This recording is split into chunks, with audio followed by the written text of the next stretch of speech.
Guys, tablet siya, anti-hairball para sa ating mga alaga. Kasi kailangan nila to. So, yung mga balahibo na ipon sa looban siya nila para mailabas nila or matutunaw. So, kailangan nila talagang mag-take nito. Ako naman, ang ginawa ko sa mga cat ko para makasuka sila, nagtatanim ako ng grass pero parang hassle ba. So, yung mula nung nakita ko to sa TikTok na pabaya ako, nabudol ako. So, good siya for the cat. So, I try ko to sa kanila.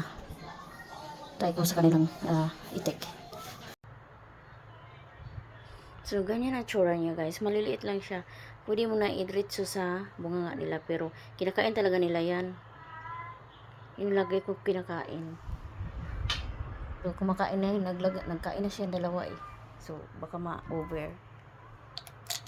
Yung iba din, hinahalo ko lang sa food. So, sa kitty naman, isa per day.